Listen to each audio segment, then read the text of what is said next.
Welcome back to BelAhdan. Here we're talking with Mr. Nygaard from Nygaard Notes. Here we're talking about how the media cover the news and their main two events that's happening these days, what's going on in Gaza and actually what's going on in Ukraine, and the comparison between how the media cover Putin and Netanyahu. You know, you were talking about how really everything now it's public relation issue, and I think, I don't know what I read some report, there are more public relation people now in journalism than actually journalists. That's probably true. And when you look at the nature of journalism schools now, they're often called journalism and mass communication, because it's and there's a lot of overlap. People go back and forth between working journalists, go into public relations and vice versa. Yeah. So, but of course they're fundamentally different in intent. They're different.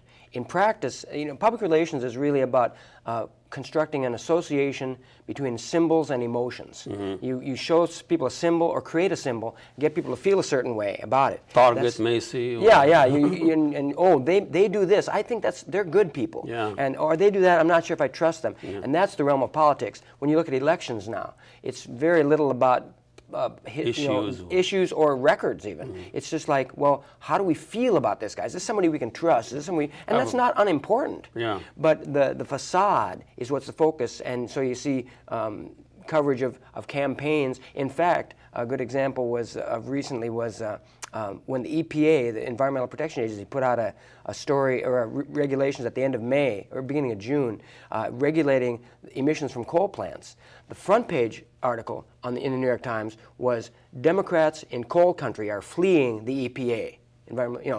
On page 16, on the bottom of the page, was an article about how the health professionals from places like the Lung Association and the Thoracic Society are saying this is going to really reduce, it's going to improve public health and reduce deaths.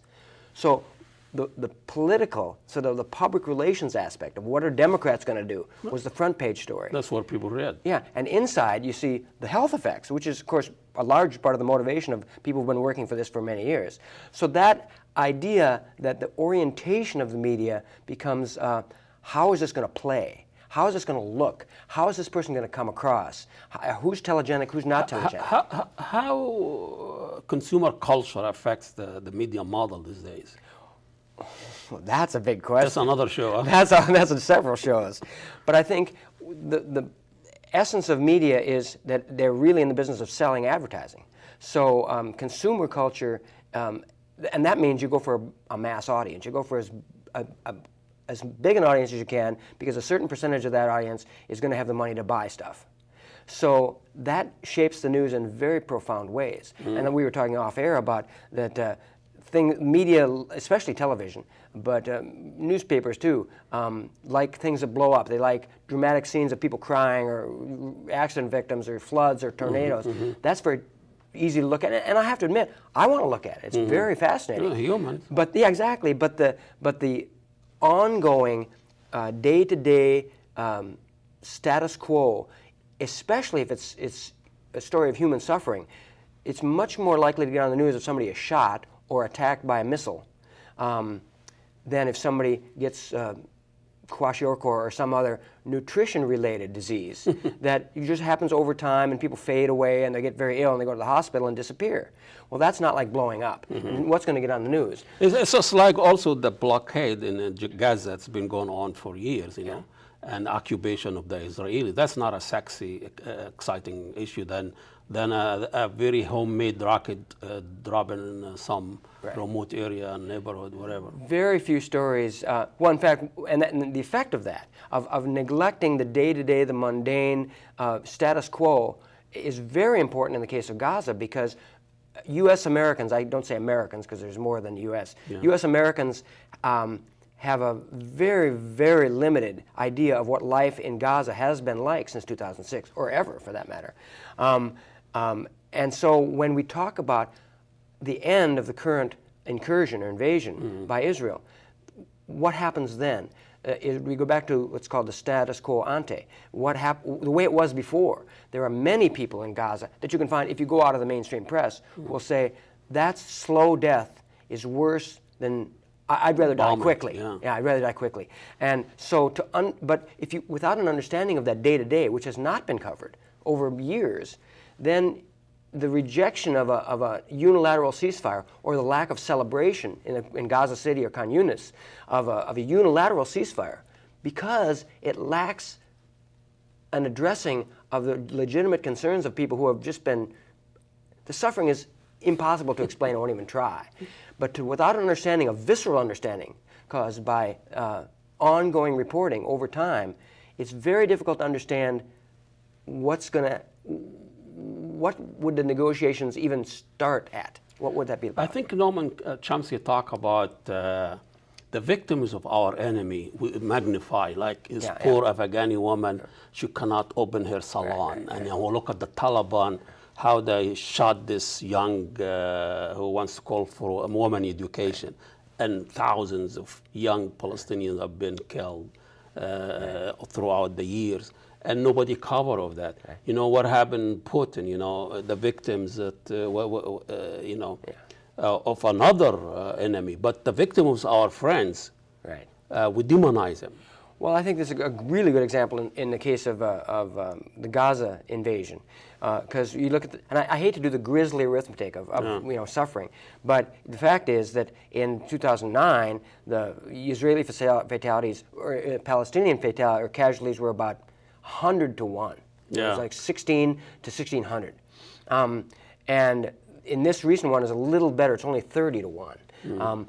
But what 2,000 to 60. Yeah, but what happens is when you get this seeking of balance, and one of the ways that happens in the newspapers is you get, there's suffering on both sides. So you get a picture of Palestinians mourning or something, and a picture of Israelis mourning. It's like equal. But when you have one of each, when actually there's a weight of 20 or 30 or 40 or 100 times more on one side, that gives an impression of an equivalence that is just not real. It's very misleading. It's not either pictures, I was going to say pictures don't lie, but I mean they're both, the subject of the pictures, their suffering is legitimate and should be acknowledged. Equal. What is the idea of the Western mind? When there is a war, does it really matter the equal or proportion? It just, there is a fight and that's it. Even if, I see this even in the street. When you have a huge muscle man beating up people will say it's a fight and it's equal, it's a fair. And I think there is something in the mentality there. There is equal party. You know, Hamas militant to Israel's IDF. And it is, I don't know where that's coming from. Well, I have a theory about that, actually, and I haven't studied. This is not an academic thing. You don't need the data for that. But my theory is that there's a class aspect to this. And for people who grow up like myself in a working class background, we're used to taking orders. You know, you got, and so your job in any setting is sort of find out who's in control here, so I can not break the rules. Yeah. For people in a different class, they're used to giving orders. I see. And so that seems legitimate. So the world is, and why should you give orders? There's an inbred acculturation that says, I know better. I have the best interest at heart. And so that's a kind of a colonial mindset that comes with class, I think. I see. And so when you have and this is where you get back to the class makeup of the journalists in the United States media, when they're really mostly either from or put into the upper classes, they begin to develop this idea that they know best what the world needs. And so when a government spokesman from a colonial power or a very powerful nation, and Israel has the 11th most powerful military in the world, small as it is, when they say, oh, we know best, we will take care of things, that has a resonance with certain people. And with other people, it has a different kind of resonance. So I think there's a class aspect to it. I think we're wrapping up here, and you know, you think the role of the media, and I mean, I think it started like a public service. You educate the public. Now it's to sell. Well, I think you're talking about the social function of journalism. Every democracy, or every culture really, a society, I think, needs some journalists, those that is surrogates, who go and tell us what's happening in the world that we can't see firsthand. Yeah. So that social function of journalism is what's guaranteed in our Constitution and our Bill of Rights, the freedom of the press. That's how you get what license. it is. It's how you get to know what's going on. But when it's commercialized, as we have, and when the model is based on selling consumers to advertisers, readership, then it warps the whole thing. And I think we have to really support our non-commercial media like this one. Thank you so much, Mr. Nygaard, for Thanks for Nygaard having me. Notes and a newsletter, electronic newsletter about politics and media, and we were talking about how the media cover the news or make the news or get the news that fit to print. And we'll see you next week. Assalamu alaikum and God bless you all.